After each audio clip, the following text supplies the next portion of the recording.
Haleluya. Selamat datang dalam program inspirasi dan motivasi Infinity Ministry. Saya Pendeta Gusti Putu Adi Ketasan dari Bali. Dalam bulan ini kita berbicara tentang gereja Tuhan. Saya kasih tema ciptaan yang baru. Karena saya sangat yakin gereja Tuhan itu adalah ciptaan yang baru. Gereja Tuhan itu adalah manusia yang baru.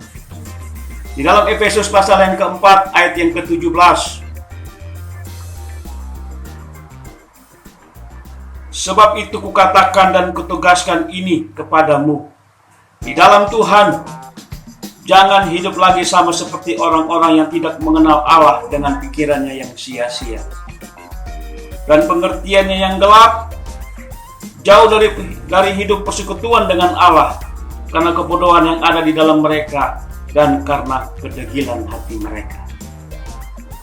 Perasaan mereka telah tumpul sehingga mereka menyerahkan diri kepada hawa nafsu dan mengerjakannya dengan serakah segala macam kecemaran. Saudara, sebelum kita mengenal Yesus Kristus Tuhan, hidup kita, pikiran kita penuh dengan kesia-siaan. Sebelum kita mengenal siapa Yesus, pengertian kita begitu gelap. Hidup kita jauh dari persekutuan dengan Allah. Kita hidup dalam kebodohan. Hati nurani kita begitu tumpul. Perasaan kita begitu tumpul.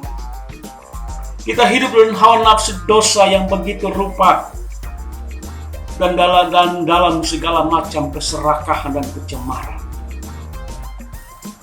Tetapi setelah kita mengenal siapa Kristus Yesus, hidup kita berubah 180 derajat.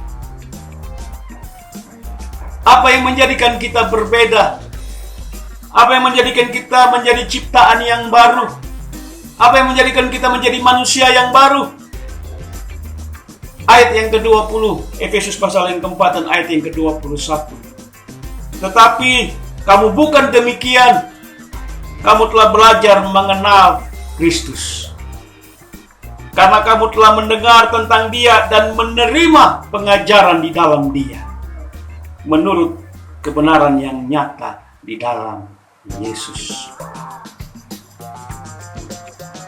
Saudara, yang menjadikan kita ciptaan yang baru adalah karena kita belajar mengenal Yesus.